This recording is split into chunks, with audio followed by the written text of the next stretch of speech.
पहले इन्होंने 2010 में इन्होंने दुकान खोली और ये कह रहे 2010 से लेकर 25 तक 12 साल हुए। फिर दोबारा बोला कि इन्होंने 2016 में लाइसेंस मिला, तो 2016 में मिला तो 2010 से 16 तक इन्होंने दुकान क्यों खोला? पहली बार उस समय आप कुछ भी बेच रहे हैं बाजार के हिसाब से, आपके पास कोई लाइसेंस नहीं है। और दूसरी बात कि इनको हमारे कस्टमर जो दुकान पे गए थे, इन्होंने कहा कि इनको प्लास्टिक के चावल मिले हैं। प्लास्टिक के चावल जब धोते समय इन्होंने पकड़ा, अगर ये चावल अगर खा जाते, इनके पेटों में जाती, अतरियों में जाती, तो इनका नुकसान होता कि नहीं होता? और जैसे जो बाबा मेरे पास पहले से उन्होंने भी इनसे खरीदा, तो उन्हें ईट पीस के मिलाई गई है मसाले में, दूध में पानी मिलाया गया और अलग अलग तरीके से चोरी करने का इन्होंने उपाय बना रखा है। अब इनसे मैं पूछना चाहूंगा कि ये आप क्यों कर रहे हैं? 6 साल बिना लाइसेंस से आपने दुकान क्यों खोली? दुकान खोल दी थी और उन्होंने 6 साल का इंटरवल लिया, बल्कि इन्होंने दुकान नहीं खोली।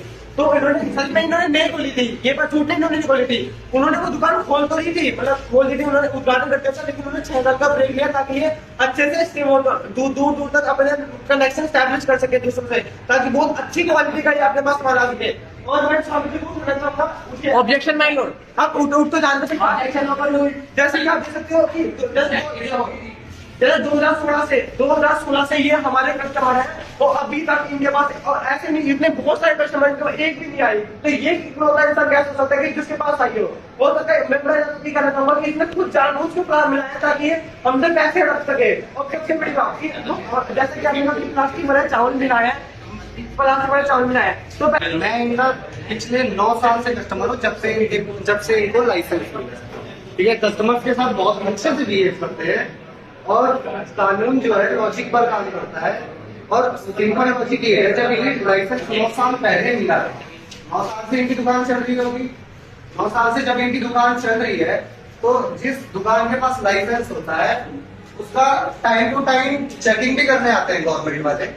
गवर्नमेंट वाले जब चेकिंग करते हैं तो गवर्नमेंट वालों को प्लास्टिक क्यों नहीं मिला इनके चावलों में, और गवर्नमेंट वालों को चावलों में प्लास्टिक नहीं मिला, या शायद इन्होंने उन्हें घूस देने की कोशिश करी, तो डिफेक्ट तो हमारे सिस्टम में है, इनमें तो कोई डिफेक्ट है ही नहीं।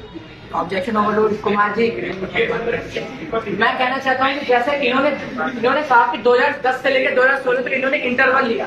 इतने महंगे शहर में कौन अपनी दुकान किराए पे लेके और 6 साल तक इस दुकान में कोई सामान नहीं बेचेगा? ऐसा कौन सा दुकानदार है जो मतलब अपना दुकान ऐसे मतलब बंद करके रखा है, आपने सामान नहीं बेच रहा, 6 साल तक वो लाइसेंस बना रहा है? ऐसा क्या काम था कि मतलब 2010 में उन्होंने दुकान खोली, फिर 2016 में खोली, 6 साल बाद उन्हें लाइसेंस क्यों मिला, 2010 में क्यों नहीं मिला? और दूसरी बात ये कि जैसा कि ये कह रहे हैं कि चावल खाने से पता चलेगा, ऐसे पता नहीं चलेगा। चावल जब क्या नाम है धोया जाता है, उस समय प्लास्टिक का पता चलता है।